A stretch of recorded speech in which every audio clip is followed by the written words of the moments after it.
Welcome everybody to this edition of O365A, and we're excited on this episode to be joined by Stephen and Carl from Ziro Solutions, and we're really interested to talk to them today about their team's provisioning solution.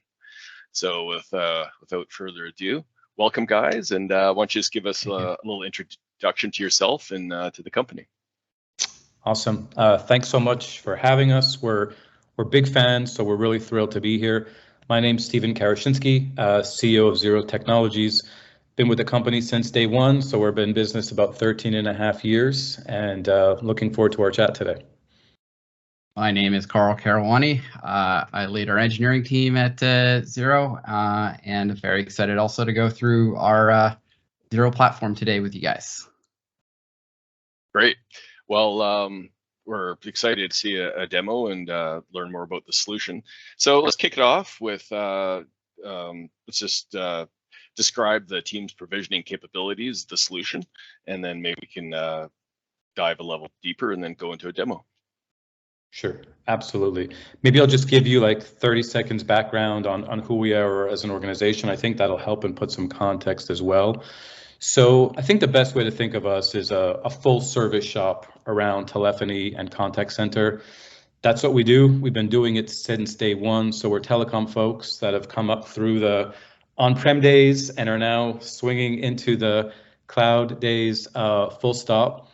The goal of the organization is really to help make this transition, make telephony and this contact center experience as easy as possible for customers. So yes, we sell, we implement, we manage and support environments for customers. We can do it from A to Z, we could do it in pieces, and we also have these software tools to enhance and improve the experience for end users. But that's, I think, when you'll see a lot of in the software tool that we do, the biggest differentiator that we bring to the table, or value add moreover from some of the tools that are out there, is the simplicity and ease of use. And so the goal when we're thinking about things all the time is, how do we make this easy for our end user? How do we put the work into, kind of a more moderate skilled individual where you don't have to be a telecom engineer or telephony expert to do the day-to-day functions and tasks that go ahead with managing a phone system or a contact center. And that's at the core of what this tool is about. The genesis of it, we were managing customers' environments for a long time, and we were like, hey, this is never going to be able to grow and sustain by having highly skilled engineers doing moves, adds, and changes for our customers on a daily basis. There's got to be a better way. And that's when we jumped into developing some tools that can really make this stuff simple and automate it as much as possible. And so that's kind of what we're eager to show you today. The tool is called ZPM, so Ziro Platform for Microsoft. And we're talking today about how we do on the provisioning side, so moves, adds, and changes, DN management, but we'll also spend a little time on where we're going with this tool as well, because as we spend time in the market and as the proliferation of Teams calling goes to the market, the needs of users are changing. And I think it's kind of interesting to see how the market shifted, where when we started our business, we were all into managing, operating, and optimizing, existing people's phone systems, IP phone systems. Now, with the shift of cloud and coming out of COVID, just a little like we were talking about before, it's kind of like everybody's looking to change their system over the next couple of years. So we kind of got back into the new phone system business. So we'll talk a little bit about that as well. Oh, that sounds great. And many of us have had a lot of challenges provisioning at a large scale. We did a session together a couple of years ago about that very thing, provisioning telephony at scale with Microsoft Teams. So yeah, take it away. All right, so we'll just go through a couple of slides here. So what is the Ziro platform? It's a provisioning, reporting, and automation software for managing Microsoft Teams calling. I put and Cisco because we do have two flavors of this tool. And so for folks that are still in the managing both calling and Teams and still maybe have a Cisco call manager around, that is something we can also help with. Our focus, as Stephen alluded to, is simplicity. We really want to push down the day-to-day moves, adds, changes, deletes to level 1 help desk, facilities managers, site-based managers, people that don't have any technical knowledge. They don't know how to write PowerShell or run PowerShell. They don't even need to really understand a Teams admin center or Azure, Entra ID, whatever. You know, you really it can be really, really simple stuff for them. So the operational problems Ziro solves, and Michael, I'll do a call out to you. I saw your presentation on Teams Boss. We're solving a lot of the same problems. So it's that classic problem of PSEN provisioning. It's not as easy as it looks. You know, some people think, oh yeah, it's just assigning a phone number, right? Well, you know, especially in the world of folks that are doing direct routing, where their numbers, they're not binder numbers from Teams or from Operator Connect, where they're in the Teams management center. Like it's you're stuck looking at spreadsheets for managing your numbers. Those spreadsheets can go out of date. That's one way of doing it. Some people are building PowerShell reports. They don't really always remember which policies need to go with which locations, which numbers. And, you know, once again, PowerShell. Sometimes you have to go to PowerShell and, oh, my command didn't work. Oh, there's an update. Oh, this commandlet is deprecated. I got to use this one instead. So it's not always so easy. The automation is always a bit, it's a bit limited when it comes to the voice piece. You know, you could do some really, really fancy things in Azure. You can have, you know, dynamic membership rules and automatically get people that are part of groups, and based off of those groups do the automatic licensing. And so those pieces are good, but you know, there's nothing really there to say like, hey, this person is in Montreal or in New York. Go look at the numbers I have from that telco and go take the next available number and assign them that DID. Or how do I say, based off of this DID and you're at that building, well, they need to have this emergency policy, or this, you know, this person needs compliance recording. So there are some pieces that are missing in that automation world of 365. The administrative access, of course, is required. So folks often are like, hey, we want to give, you know, Susan on the help desk access to do some of these basic moves, adds, and changes. And well, we don't want to give her access to the Teams admin center to do that sort of stuff. So that's another you know, operational problem that we're solving. And lastly, you know, and this is the big one that we see is, you know, a lot of voice teams, they're moving from a call manager or a Mitel or an Avaya, and now they just have all these new places to go. PowerShell, the Teams admin center, Entra ID, is already like it's a lot of new stuff to learn. Or maybe it's the classic thing of like, hey, Tim was managing all that stuff. Tim left. Now we're stuck with all these things that we need to learn. And so that's also part of the picture of the things we're solving with our Ziro platform. So I'm going to jump right into the demo. And I'm just going to show some high level stuff. So I'm going to log in with, you know, single sign on. I mean, you're going to see I can easily search for somebody. I can easily provision them in seconds. We can see how those changes get audited. And then we can even touch on some of the automation that we can do with the tool. So I'm going to hop onto another tab here. You see that the tool is web-based. All I do is I click the login button, and you'll see that I'm taken to an SSO prompt. And I'll sign in with my 365 credentials, and I'm dropped into what I always like to call the Google style search. I mean the Bing style search, really Microsoft tool, so I have to remember to say that. So from here, I could search for my user. I'll pick on Dino. Let's go. So I'll get my search results. I click edit, and what we're going to load here is what we like to call the 360 view.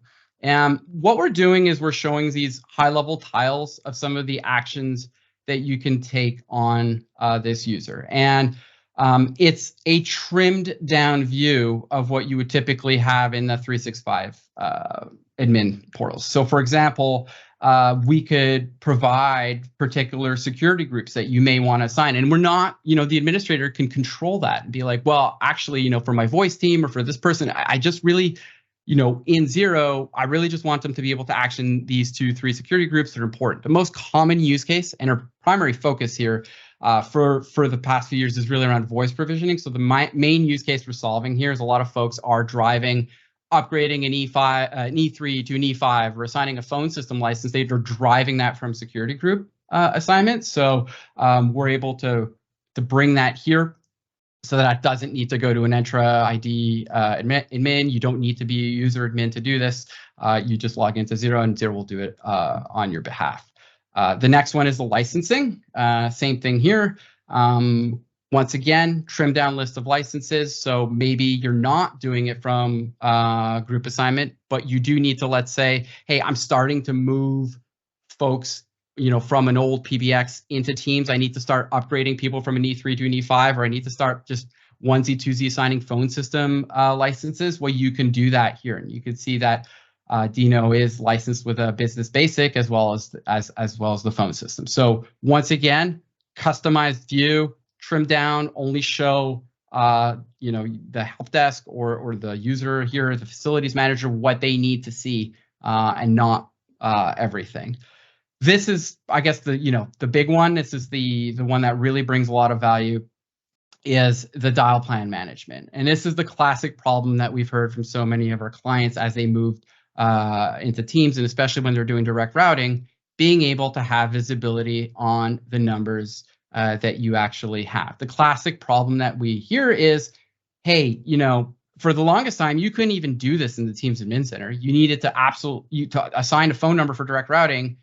You needed to use PowerShell. Sure, I'm going to tab into the Teams Admin Center for a second. Yes, you can now do it, but it's still just a phone number that you have to type out. You have to remember, what are the numbers that I own from that telco? What are the numbers that I set up on my SBC that are routing from my PBX to Teams? Or it could be direct routing because it's a region in the world that calling plans are not available. What are those numbers that you have? You're stuck kind of looking at your users, filtering down this, that. What do I have in Teams? What did I buy? So what we're doing here is this beautiful, very simple interface that everyone's familiar with. If you could pick a seat on an airplane, you could pick the available number to assign to Dino. And if you're wondering, like, hey, why is this number not available? Well, you hover over, you clearly see, hey, Amy owns this number. That's why. We've been asked a few times, a lot of companies will have policies where they don't want to reassign a number that's been recently unassigned. They want it to go through an unassigned number treatment. So we'll even give feedback and a tooltip on numbers that were recently freed up, because you might want to leave them to go to the receptionist, kind of thing. Lastly, with that number, we're able to also automatically populate all the policies that might be tied to that office or that region. So let's say Dino's getting populated or given a phone number in the Chicago office. Well, if he calls 911, we want to make sure that we pull in the security desk. So we want to make sure that we're assigning the correct emergency calling policy, or the correct call park policy. So all these policies, it's the same thing as you saw in the other places where we can trim down and decide what we want to show or hide. We're doing the same thing with the policies here. So based on the number that you pick, what are the relevant policies that you need to show? What are the ones that you can automatically set under the hood? But I'll just do a quick save here, and within seconds, you'll get his phone number and the policies will be automatically set.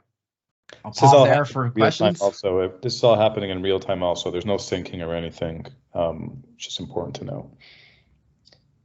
And Dino, you're getting a royalty for every time we do a demo from now on. So I was going to say that. So if we come back, as Stephen was saying, it is in real time. If I go back to Teams and I do a little refresh here, we should start to see some of these changes trickle in. So there we go. We can see that the phone number is assigned, and the policies have also been correctly set. And where we're different than some of the other provisioning tools that we've seen out there, some of them are more like profile based. Like you'll build profiles for, hey, user A at this location in this role means this group of settings, or this this number from this location. Our approach is similar. I'm not going to say it's completely different, but it's more about customizing the view and giving a simpler experience to the help desk and let them make those high level decisions. So, and what that helps you do, the benefit that we feel with that is that you can cut down on your profile management. You don't have to handle every permutation and combination of situation You know, if coming back to Dino in Chicago, let's say we want to be able to build shared devices or meeting room devices, and exposing the IP phone policy is something that's important because we might need to switch it over, or there might be, you know, some people will want to use the global settings versus allowing, you know, maybe global call park is disabled, but we want to allow it for certain users. So it's really up to you to decide what are the high level decisions that the help desk can decide on and assign to this user, and hide and automate all the rest. So I can already see, for example, that the dial plan or some of the other policies are just always one-to-one. So we just didn't show them in this list. We just automatically tucked away. The last thing I'll show with this is that it does have the intelligence and the feedback, you know, the intelligence to provide feedback if something is incorrectly set. So for example, oops, if I went, I'll just go back to Dino there, but if I went and messed up, you know, or I forgot to set one of his policies, we'll go and change him right within, right here, we'll go and change him right within the Teams admin center. Let's say this user was manually built before you had Ziro, and somebody forgot to set the call routing policy or the calling policy. Let's just set these both to global, right? We forgot to set these to the Chicago specific policy. So I just made that change there. Now, if I go back into the calling tile here, what we'll see, all right, sometimes we are in Microsoft land, there could be a little delay. There you go.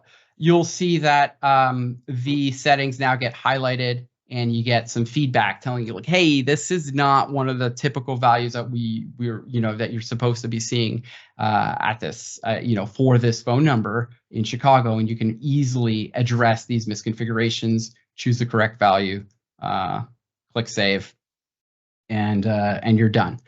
The last thing I'll mention on you know, on this tangent in terms of, you know, making changes, adding, removing services, everything does get audited into tools. So we have a nice audit log of all the changes that I've done. And so you can see, for example, here, I went, you know, this is me ahead of our call getting things set up, but you can see now that I created the phone number, I assigned the phone number. If I click here, we'll actually see a full details, a JSON object holding all the details that we sent down to Teams. And then you can see here was my update when we went and adjusted back the voice routing policies. I'll mention. Carl, sorry, I think Abid has a question. Yeah, go ahead. Yeah, sorry, I was just when you're on that one screen, I know that it automatically sort of filters by your location. Could you have multiple options underneath that particular location, given that, like, maybe I have a different floor or something like that configured for like emergency services and stuff? Yes, you can. So it's really up to the administrator to decide. I can show you how that works real fast, but basically we're in a demo environment, so the range, you know, the locations are very small and there's not many of them. But going to that Chicago office that we were at, what you would do is this is where you get to customize those drop downs. And so we were talking about the emergency calling policy as an example. If you had more than one to expose, we basically provide, we're in the admin view right now. So I have my admin hat on, and this is where I'm customizing that drop down that you're asking about. I could decide, hey, default it to this one, but, you know, I want to present this one as you know, as another option, and this one as another option. And you actually have a preview down here of that drop down that you're building. So you can customize the order of the drop down, which one should show up first, which one should be defaulted. So it's really about, by location, customizing the options that you want to expose, and defaulting or hiding the ones that are just, you know, always one-to-one. Does that answer your question? Yeah, that's perfect. Thank you. Okay. Any other questions before we would go on? I want to be respectful of the time also. I was curious, like, so what's happening behind the scenes? Are you just writing the PowerShell? Are you using config API? Like, what are you doing to actually provision? Yeah, so we are going to use Graph as much as possible where we can. We understand that a lot of the stuff for phone provision is not that available with Graph, so we will then use that. As you know, as of like I think a year and a half ago, you could use that Graph registration to also make PowerShell calls with the Teams PowerShell module. So we'll fall back on using the Teams PowerShell module where necessary to make the necessary command lit calls in real time to make those changes. That's good. Thank you. As a follow-up, say we had a scenario where we wanted to bulk enable like 500 users. Yeah. Are you able to, is that the tool to do this, or is this just day-to-day ops kind of thing? Yeah, there are two ways you can bulk. So we do have an automation module, and the first option is I think the one where your head was maybe at is you could provide a CSV. So we have a template that you can download, and you just literally, it's a very simple CSV. There's only UPNs in there, and optionally, if you have specific numbers you really want to set, you could provide them as well. But otherwise, you could literally just have a CSV with just a list of UPNs. You choose a location with those default settings, and it'll go and build one by one those users and pick the next available phone number. So it can go through hundreds, if not thousands, of users. The other option that you have is we do have what is known as zero touch provisioning, which could also handle thousands of users, and a prepared one here to show. But basically what we do is we could query your Azure AD with a graph filter and lock in on people that match specific Azure attributes and say, hey, we're going to pull your AD. We can even set it on a specific schedule. And if we identified 200, 300, 400 new people that meet this filter requirement, make sure that they have a phone number in Montreal with the correct policies assigned, and we'll go automatically and go build them for you. So those are two ways you could just really, I guess, like zero touch, right? Just blast away and automate build hundreds, if not thousands of users. Does that answer your question? Yeah, no, that's nice. I mean, well, one of the things that I get asked a lot about is just, it's deployment's done, and then it's like, okay, well, what happens next? Like, and a lot of customers have complicated onboarding processes, and some use third-party apps that do stuff and that try to do everything under the sun, and so it looks like there's a couple of options there, even just by tweaking an attribute in Azure. You probably just take care of it that way. And some of the things, and Carl, maybe you were going to touch this, and then let's get to Curtis's question. Is we're also tying into a lot of customers' ITSM systems to kind of, like you were maybe alluding to a little bit, Dino, for automated onboarding and offboarding. So having a lot of conversations, doing a lot of work integrating with things like ServiceNow. So these things are happening automatically on a day-to basis to, I guess, deal with those changes automatically. Carl, I don't know if you would add anything more specific there. Yeah, I think like the classic thing that we've seen with so many customers, I'll say this, when we show this, some people love this, and a lot of folks are like, my Active Directory is a mess. Like, there's no way I can drive automation from my Active Directory. So and like Steven is saying, a lot of folks will have a ServiceNow or a SailPoint or Workday. They'll have other tools that are driving tickets that are coming in, or a Zendesk. So we do have a RESTful API, and so you could also just tie in build a ServiceNow workflow that makes an API call into our tool. You can make the argument, well, so what? Like Microsoft has an API, yeah, but it's limited. Like Graph doesn't know how to pick the next available phone number from your provider and assign it to the user and assign the correct policy. So yes, we're using Microsoft's API, but we're bringing in our added business intelligence within our API calls. So we have, for example, one simple post call where you literally just give the UPN, give me the location ID, and bam, like it'll go and assign all the policies and pick the next available number for you all automatically. So folks with more complicated scenarios, like you were alluding to, they could always stitch together their own workflows and build the automation of their dreams through our API. Curtis? Yeah, thanks. A couple quick questions about the license management piece.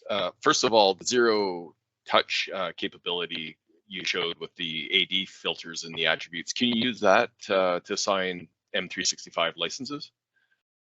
Right now, not today. And the only reason we haven't is because what we've noticed is that folks that have those filters, they tend to use them for dynamic membership rules as well that then can do the license assignment. So like there's already a mechanism in Microsoft that can do license assignment in a way from that filter. So we kind of copied Microsoft's idea and just built the extra piece that was missing. It's not to say that we wouldn't do it. It just hasn't been, I'm explaining why we haven't done it yet, exactly, essentially. Okay. And then the screen where you can actually pick the licenses to assign to a user, does it read the existing license assignments for that user first, or you just pick the licenses and hit apply? No, it's 100% a two-way street. So we're looking at what is currently assigned to the user and allowing you to make those changes. And we understand that licensing is a big deal, and some folks really want to drive it from security groups. So it's super customizable. I'll click the gear again, and I'll show you real fast what that customization looks like. But basically what we do is you have two columns. So you can customize that list and you could decide like, I don't want to show anything to my help desk, but you can also say, I want to show them, but I just want to show them read only. Like, so I can even show you, I could bring in a few things read only. And then basically what you would see on that tile earlier, real view in real time, what the user currently has. And then depending on which ones this is basically controlling which ones you can actually modify or not. Great. And then, as you mentioned, a lot of organizations drive the license assignments from security groups or just group memberships. If help desk goes in there, will it flag whether a user is being managed already through a group membership?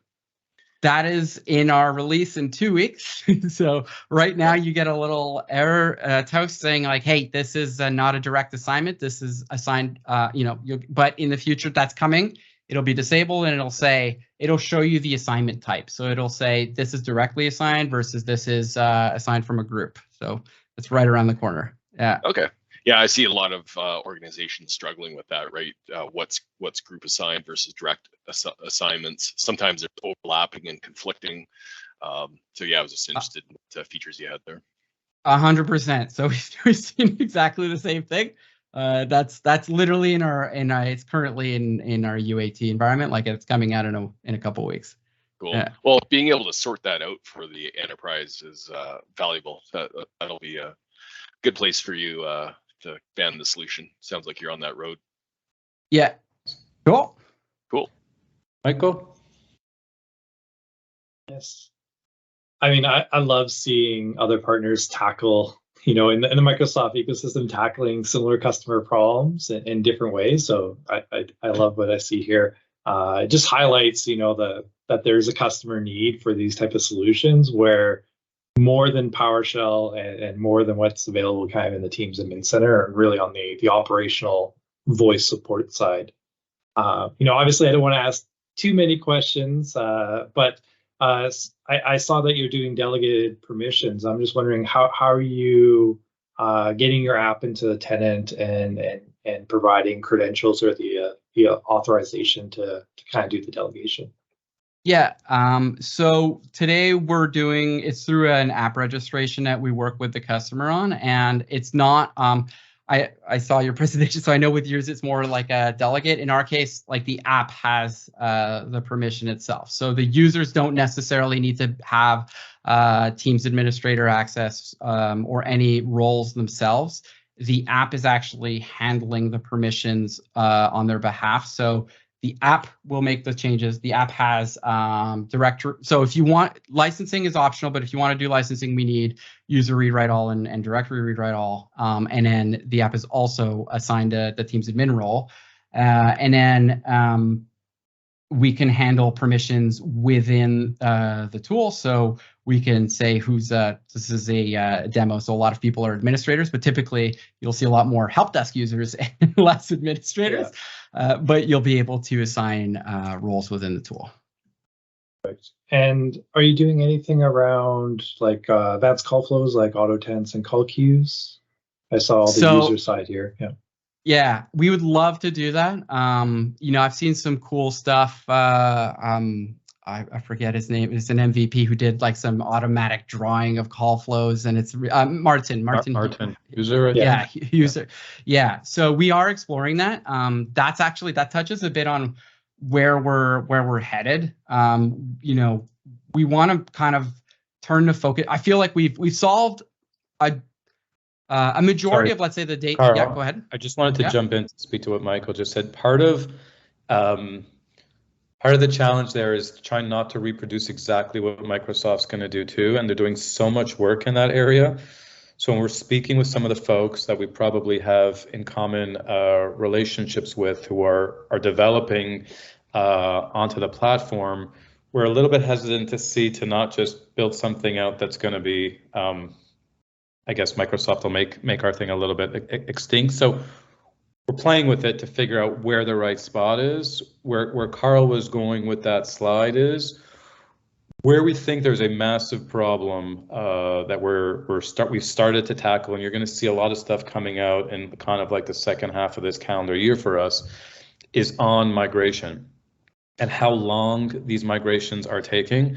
They become really painful for customers, frustrating for Microsoft as well, and partners and you know, influencers like ourselves on this call. So we've kind of set a bit of a goal. And Carl, do you want to just pull that slide up for 1 sec? I'll let you speak to some of those points. Like, we've got a goal where we want to decrease kind of migration times by over 50% than what they're taking today.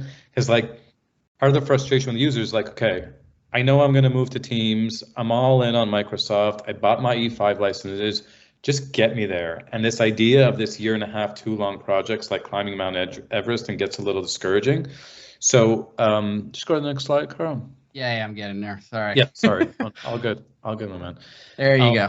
So, Carl, you want to just speak to these points? We've identified that these are some key areas that if we can impact in a similar way of like we're doing on the provisioning side, we can really crunch this time and then get everyone onto Teams calling, using it, and then further look to optimize. So that's a little bit about where our plans are and what we're thinking about doing. And after Carl just goes through this quickly, I'd love to get your feedback if you think we're in the right direction. Yeah, I think like what Michael was alluding to with the diagramming, I think it would, you know, especially when it comes to this, like helping people be like, I guess this question of like analyzing your feature parity. Hey, I've got a bunch of call handlers, or I've got a UCCX call flow on a call manager. Like, what does that look like? Graph it out, and like I have to rebuild this now in Teams. So we are looking at ways to make that a lot better. So I think it's not, let's say what Steven's alluding to, it's not in service, let's say, to day-to-day management, but more we're thinking about it more in service to, hey, let's get these folks migrated onto Teams as quickly as possible. And this, you know, giving better visibility on auto attendance and how your call flow is working is gonna help with that. And then some of the other areas that we want to put effort in is really around porting and staging. We know that porting and staging is a big pain today. Checking the you know, validating the portability numbers, or even just submitting the port order to make sure that it has the same carrier or the same rate center. There hasn't been much innovation in that space, as we can we understand why. So we're going to try and crack the code there a little bit. Dino, sorry, I think you've got a question. Sorry, I missed you. You're on mute, Dino. No, you're muted. Yeah, it's not prompting me. Usually it says you're muted, but not today. I was going to ask about Operator Connect, and I mean, you obviously, are you supporting all 4 kind of phone system styles? So like Operator Connect Mobile, are now called Teams Phone Mobile. Yeah. Not mobile yet, Carl, I don't believe, right? No, our focus really has been around direct routing for the most part, because it's been where the biggest pain is with the number management. We are rolling out management for Operator Connect and calling plans as well. Okay. I think Mobile Connect is yeah, that's probably further down the line at the moment. Okay, good to know. Thanks. Sure. When you guys, maybe just a question, and then we'll wrap up. Like, you look at this stuff where we're trying to tackle this piece, do you feel like, hey, good direction? Or are there some things that come to your mind that we should be looking at as some problems on the migration area? I mean, if you can tackle the porting challenge, that's just a huge unknown. And in terms of time, like this is the thing, like porting can eat up so many hours for lots of customers. And yeah, I mean, if there's any way to automate around that, that's great. Cool. Awesome. And I think your comment earlier of like, just because it's in the Teams admin center doesn't mean you want to recreate it. So I think, kind of going back to the, how can partners kind of go beyond the tools that are available and finding scenarios that are really where customers are struggling. So like our goal was, get PowerShell out of the hands of people that are doing operational work, right? Like, hey, I need to enable 20 users. They're not going to do it in the Teams admin center. It's probably a lot of upskilling to do it in PowerShell and error checking and scripting and stuff like that. So how do you empower that? So I think, it's kind of similar basis is, really focus on the pain points and then building the tools to support it. So in your case, I think migrations around, dealing with porting is a big area, and I don't know how you're going to tackle it because I don't think much larger organizations with a lot larger budgets have not been able to do it. So I definitely am welcoming some improvement in this area. Awesome. Like you're right though, Michael. Like it comes from these ideas or desires to go out and tackle these things come from out of pain, right? They come out of real life problems. So we've been in many a migration where the port was supposed to go easy, and hey, we're doing a project. We thought it was going to take this much time. We spent this much time on this thing. So yeah, it's motivating us to do this, and then it's a win-win for everybody. It's a win for the customer. It's a win for us. Win for Microsoft. So that's what makes this stuff pretty fun for us to do. Awesome. All right. I guess we'll wrap things up. Steve, you want to take us away? Yeah, shameless plug. If you want more info on us, www.goziro.com. We've got some free tools if you're looking to migrate from Cisco Call Manager to Teams. It's a free assessment, easy to find us. And we will be at EduCon, which is a really awesome Microsoft show at the end of October. So if you're there, please check us out. We'd love to say hello and meet you face to face. Again, thanks, guys. We appreciate the time to share today. Awesome. Well, we love talking to companies doing great work in the community. I can tell that you guys have lived these problems and you're solving them with true innovative solutions. So kudos to you. Yeah, the solution looks great. So thank you very much for coming on, and we'll leave it at that. Hope to meet you guys in person on the road someday. Absolutely. Yeah, likewise. All right. Thanks, everybody. Thanks, guys. Really appreciate it. Have a great day. Bye.